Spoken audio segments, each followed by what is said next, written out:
اب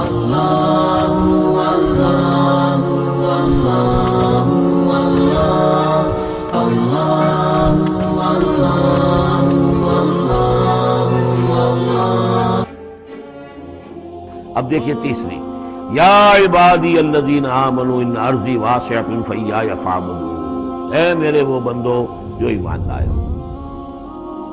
پورے مکی قرآن میں یہ آیت ہے براہ راست خطاب، یا آئے گی آگے چل کر یا عبادی الذین اسرفوا علی انفسہم، بس یا ایھا الذین آمنوا، یہ مکی مدنی دور کی اصطلاح ہے۔ یا عبادی الذین آمنوا بڑا اس میں جو ہے نا بڑی عنایت ہے، شفقت ہے، اے میرے وہ بندو جو مجھ پر ایمان لائے ہو، ان ارضی واسعۃ، میری زمین بڑی کشادہ ہے۔ کیا معنی ہے؟ اگر مکے میں تم پر تمہارا قافیہ تنگ کر دیا گیا ہے، اگر مکے میں زندگی تمہارے لیے محال کر دی گئی ہے توحید پر رہتے ہوئے، چھوڑ دو مکے، یہ ہجرت کا اشارہ ہے۔ در حقیقت ہجرت حبشہ جو ہے یہ اس کی طرف رہنمائی ہے اس آیت کے اندر۔ جب چلے جاؤ، اگر یہاں برداشت سے باہر ہو رہا ہے، تمہارے لیے ناقابل برداشت اگر ہو رہا ہے یہاں کا معاملہ، اور نہیں مزید تو ہندر پاتے تو اس ملک کو چھوڑ، اس جگہ کو چھوڑ دو۔ یا عبادی الذین آمنوا ان ارضی واسعۃ، میری زمین بڑی کشادہ ہے، فایایا فاعبدون، بس صرف میری ہی بندگی کرو۔ چوتھی ہدایت، کل نفس ذائقۃ الموت، دیکھو موت تو آنی ہی آنی ہے، آج آ جائے کل آ جائے، آج نہ آئے کل آ جائے گی۔ آخر عمار اور یاسر کو ابو جہل نے اگر فرض کرو کہ ذبح کر دیا ہے تو فرض کیجئے کہ چند دن اور جیتے تو موت تو پھر بھی آنی تھی۔ تو کل نفس ذائقۃ الموت، اگر یہ بات ذہن میں رہے کہ موت تو آنی ہی آنی ہے، آج نہیں تو کل، تو پھر بھی انسان جو ہے اس کے اندر ہمت بنی رہے گی کہ میں خام کا اپنی زندگی بچانے کے لیے حق کو چھوڑوں اور باطل سے ساز باز کروں، اس سے مصالحت کروں۔ ثم الینا ترجعون، اور پھر تم ہماری طرف لوٹا دیے جاؤ گے۔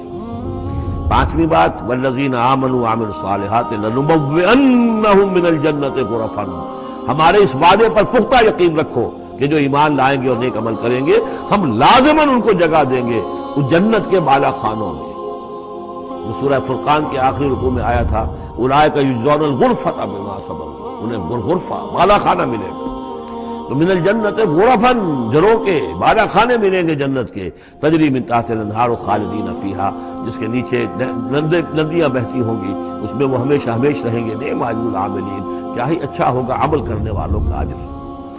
چھٹی بات، الذین صبروا وعلی ربہم یتوکلون، وہ لوگ کہ جو صبر کریں اور اپنے رب پر توکل کریں۔ صبر کرو اور توکل کرو، دو ہی چیزیں ہیں، جو آئے جھیلو، صبر کرو، برداشت کرو، اور جو کچھ کرنا ہے اس میں توکل اللہ پر ہو، اپنی ذات پر نہیں، اپنی طاقت پر نہیں، اپنی صلاحیت پر نہیں، اپنی ذہانت پر نہیں، اپنی فطانت پر نہیں، اپنی لیاقت پر نہیں، سارا توکل اللہ، نہ مادی اسباب و وسائل پر۔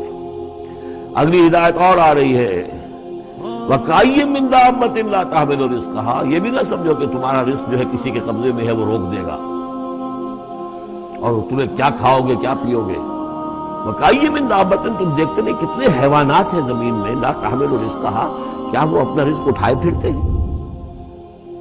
بڑا پیارے الفاظ ہے انجیل میں، متی کی انجیل میں حضرت مسیح علیہ السلام کا جو پہاڑی کا واعظ ہے، اس میں انہوں نے اپنے شاگردوں کو خطاب کر کے کہا، کیوں فکر کرتے ہو کہ کیا کھاؤ گے کیا پیو گے؟ جنگل کی چڑیوں کو نہیں دیکھتے؟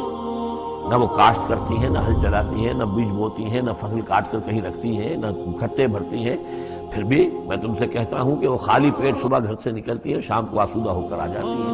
تو جو رب تمہارا جو رب ان کو چڑیوں کو کھلا رہا ہے وہ تمہیں نہیں کھلائے گا؟ اور کیوں فکر کرتے ہو کہ کیا پہنو گے، لباس کہاں سے ملے گا؟ جنگل کی سوسن کو نہیں دیکھتے؟ جتنا خوبصورت لباس اس کو اللہ نے دے رکھا ہے، یہ جو بھی پودے ہیں اور جو پھول ہیں ان کے، تو سلیمان بھی اپنی ساری شان و شوکت کے باوجود ویسا ملبس نہ تھا، ویسا خوبصورت لباس تو سلیمان کو بھی میسر نہیں تھا جو اللہ نے ان پھولوں کو دے رکھا ہے۔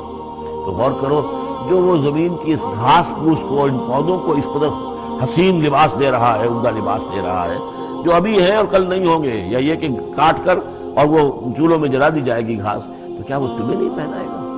لیکن تم یقین نہیں کرتے۔ توکل اور ایمان، یہ دونوں چیزیں ساتھ ساتھ جائیں گی۔ جتنا اللہ پر ایمان ہے اتنا ہی توکل ہوگا، جتنا ایمان کمزور ہے توکل بھی نہیں ہو سکے گا۔ والذین صبروا علی ربہم یتوکلون وکأی من دابۃ لا تحمل رزقها، یہ سارے جو ہیں چوپائے اپنا رزق لیے نہیں پھرتے، اللہ یرزقها وایاکم، اللہ انہیں بھی رزق دیتا ہے تمہیں بھی دے گا، وہو السمیع العلیم، اور یقیناً وہ سب کچھ سننے والا جاننے والا ہے۔ ایسا نہیں کہ اسے معلوم نہ ہو کہ میرا بندہ بھوکا ہے، میرا وفادار، میرا سپاہی، میرے دین کے لیے کام کرنے والا، اسے یہ معلوم نہ ہو کہ اس کو احتیاج ہے، اس کی کوئی ضرورت ہے۔ وہ نہ معلوم کس کے دل میں ڈالے گا کہ جو اس کے لیے ذریعہ بنا دے گا اس کو، اور اس کی ضرورت پوری ہو جائے گی۔